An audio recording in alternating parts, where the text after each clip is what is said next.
Welcome to my channel. இன்றைக்கி நம்ம சேனலில் என்ன பார்க்க போகிறோன்னா ஒரு பாயச ரெசிபி தான். இங்கே பாருங்கள், சங்கு மக்ரூனி எடுத்து வச்சுருக்கேன். இதை வச்சு தான் நம்ம இன்றைக்கி ஒரு பாயசம் செய்ய போகிறோம். இது வந்து க்ளீன் பண்ணி சுத்தமாக இருக்கிற சங்கு மக்ரூனி தான். இது வந்து ஒரு பவுல் எடுத்து வச்சுருக்கேன். அதே மாதிரி வந்து நம்ம பாசிப்பருப்பு வந்து வேக வச்சு ஒரு பவுல் எடுத்து வச்சுருக்கேன். முந்திரி திராட்சை நம்ம இஷ்டம் வந்து நம்ம எவ்வளோ போடுறோமோ அவ்வளோ. சர்க்கரை வந்து ஒரு 3/4 கப் எடுத்துக்கோங்க. நான் வந்து நார்மல் பால் வந்து யூஸ் பண்ணல, பசும்பால் யூஸ் பண்ணல, தேங்காய் பால் யூஸ் பண்ணுறேன். இது வந்து இதே கப்பில் 2 கப் தேங்காய் பால் எடுத்து வச்சுருக்கேன். ஏன்னா தேங்காய் பால் போட்டு செஞ்சு பாருங்கள், டேஸ்ட்டு சூப்பராக இருக்கும். அப்படியே வாங்க நம்ம எப்படி செய்கிறதுன்னு பார்க்கலாம். இப்போ வந்து நான் பருப்பு வேக வச்ச தண்ணி இருக்குது, இங்கே கொதிச்சிட்ருக்கு. இந்த தண்ணியில் வந்து இந்த மக்ரூனியை நம்ம ஆட் பண்ணிடலாம். மக்ரூனி இந்த தண்ணியிலே வேகட்டும், அப்போ தான் உங்களுக்கு வந்து டேஸ்ட்டு ரொம்ப நல்லாவே இருக்கும். மக்ரூனி போட்ட உடனே கொஞ்சம் கிண்டி விட்டுருங்க, இல்லைனா அதை வந்து சூட்டுக்கு அங்கங்கே போய் ஜாயிண்ட் ஆகிடும் அப்படியே. அதனால் இது கொஞ்ச நாள் நல்லா வேகட்டும், அதுக்கப்புறம் ஒரு இன்க்ரீடியன்ஸை நம்ம சேர்க்கலாம்.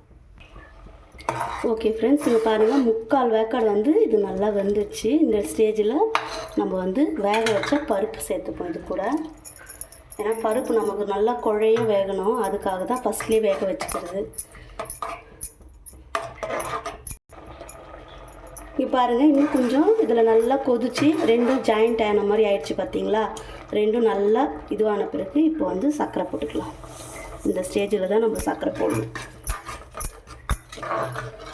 சர்க்கரையை போட்டு கொஞ்ச நேரம் கொதிக்க விடுங்க. இதுலேயே ஒரு பிஞ்சு நம்ம ஏலக்காய் பொடியும் போட்டுக்கலாம்.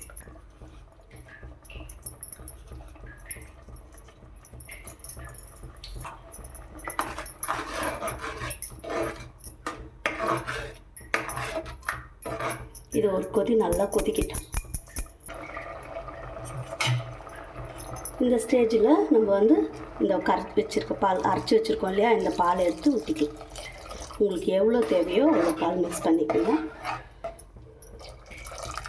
போதும். ரொம்ப தண்ணியாக இருந்தாலும் நல்லா இருக்காது இல்லையா, இவ்வளோ அளவுக்கு போதும். இதுவே கொஞ்சம் திக்னஸ் ஆகும். இந்த ஸ்டேஜில் நம்ம எடுத்து வச்சுருக்கிற முந்திரியும் திராட்சையும் போட்டுக்கலாம். வறுக்க வேண்டாம், அப்படியே போடுங்க, நல்லாவே இருக்கும். ஒரு ஸ்பூன் இதில் நெய் விட்டுருங்க, அவ்வளோதான் முடிஞ்சது.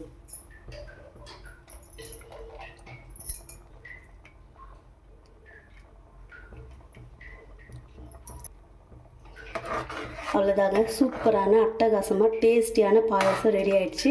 நான் பிளேட்டிங் பண்ணிட்டு உங்ககிட்ட காமிக்கிறேன். இது கொஞ்ச நேரம் நீங்கள் அப்படியே விட்டு மூடி வச்சிட்டிங்கன்னா கொஞ்சம் நல்லா இறுக்கமாகும். அப்போ வந்து நமக்கு இன்னும் கொஞ்சம் திக்னஸாக கிடைக்கும். ஓகேங்களா, இது வந்து பால் ஊற்றிட்ட பிறகு கொதிக்க விடாதீங்க, பால் திரிஞ்ச மாதிரி ஆகிடும். போதும், நிறுத்திடலாம். ஓகே ஃப்ரெண்ட்ஸ், இன்றைக்கி பாருங்கள், சூப்பராக நமக்கு வந்து மக்ரூனி பாயசம் ரெடி ஆகிடுச்சு. இதே அளவுகளோடு போட்டு செஞ்சிங்கன்னா உங்களுக்கு சூப்பராக வரும்.